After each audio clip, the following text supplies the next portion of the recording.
What a joy to be here, and wonderful to see so many great old friends. And these remarks these folks have made are so wonderful and fascinating. I could just sit all day and hear this, and yet there's a story that I look forward to telling you today.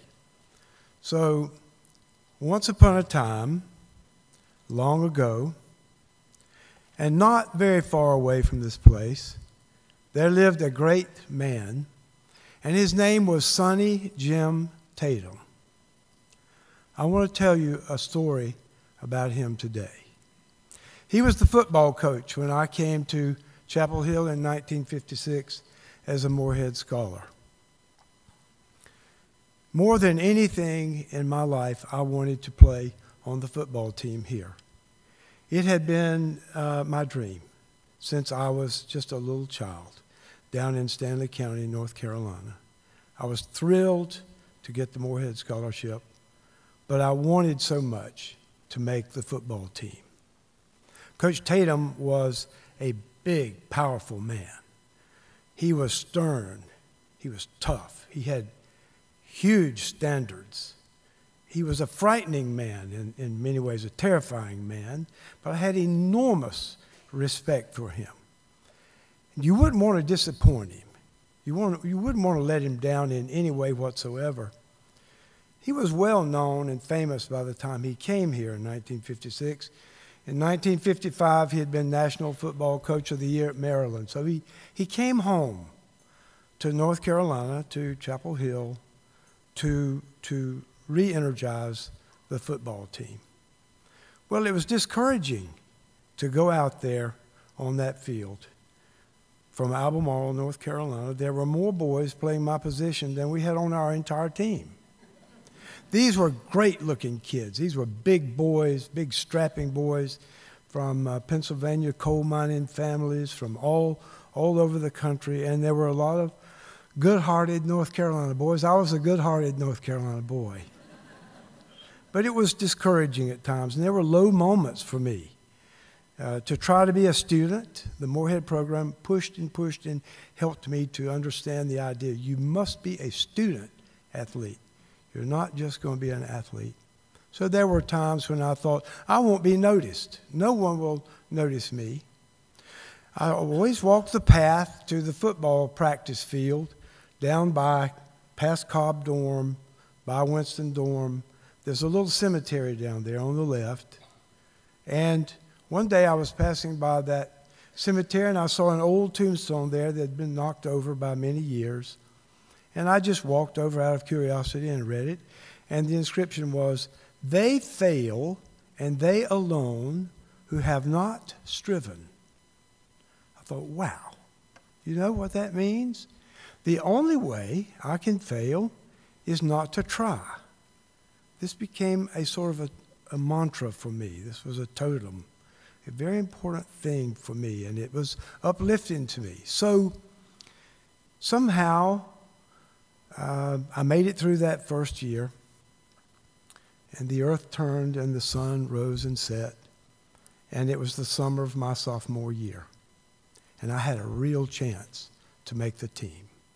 Coach Tatum was still a huge presence in my life. He dwelled in unapproachable light. He was on Mount Everest.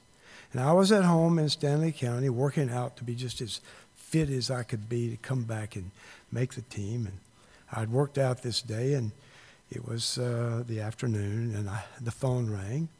And I answered the phone. It was my girlfriend, Dottie Walker. She said, "Guess what?" "What's that?" She said, "I've been invited to make my debut." I said, "Well, congratulations. What is that?" She said, "Well, it's a dance over in Raleigh. It's a 3-day dance over in Raleigh they have.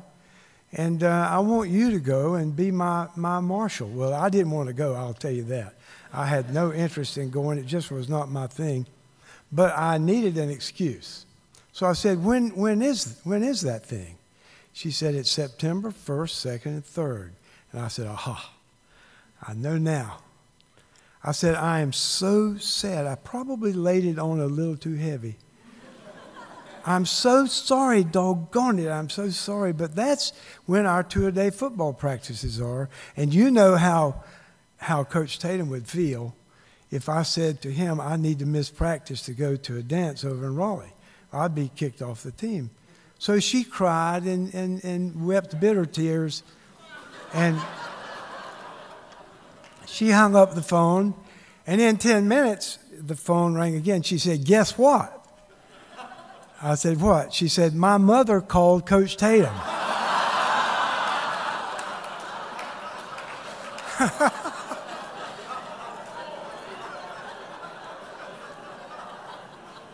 I said, you have ruined my life. All my dreams crumbled. She said, he wants you to go to the debutante ball. And he's going to call you in about 10 minutes. Well, sure enough, 10 minutes the phone rang. It was Coach Tatum. He always cleared his throat. He said, Wade? I said, yes, sir. He said, a Mrs. Walker has called me. I said, Coach Tatum, don't worry about that. I apologize. I've already taken care of that, and I explained to them that I can't go to the debutante ball because I'll be in football practice. He says, oh, Wade, this is the kind of thing we want our young men to do. He said, I want you to go to the debutante ball. I said, well, Coach Tatum, I don't have any way over there. They have it in Raleigh.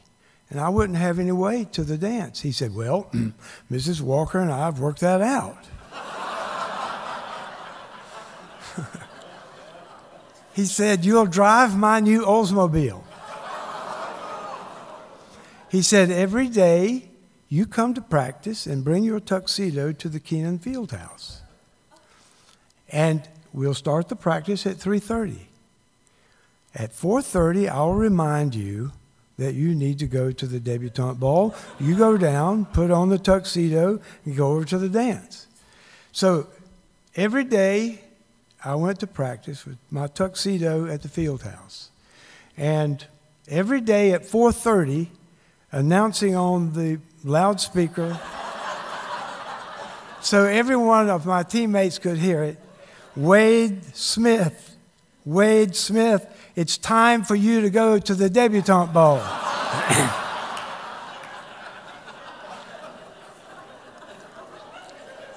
Well, my time is up. I'm going to make this quick. So I went to the debutante ball, and then the earth turned and the sun rose and set, and 2 years passed, and it was 1959. And I had the honor of being elected the captain of the team. I was humbly proud of that and thankful I had made the team. And I was so excited about the season. And we were ranked number 3 in the nation. We had a good football team. It was an excellent team. And I was at home again, practicing and working out, 2 years almost to the day since my girlfriend Dottie had called me, and the phone rang. And it wasn't my girlfriend Dottie. It was my co-captain, Jack Cummings, to tell me that Sonny Jim Tatum had died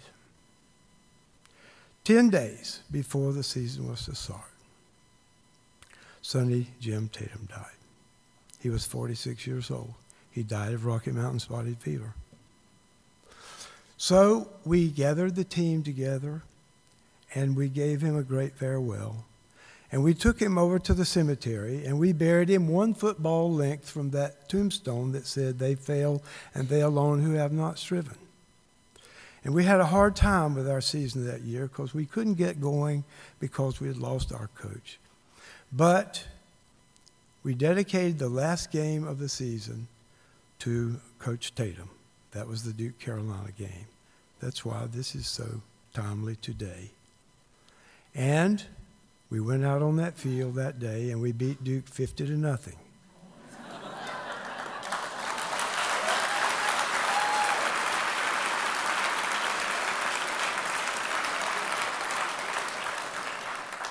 Last Wednesday, I went back to Coach Tatum's burial site. You could go if you wanted to.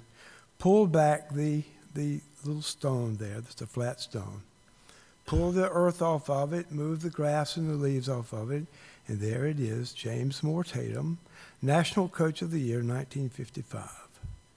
So I wanted to tell you something about mentors, and I wanted to tell you a sweet story about Sonny Jim Tatum. Thanks a lot.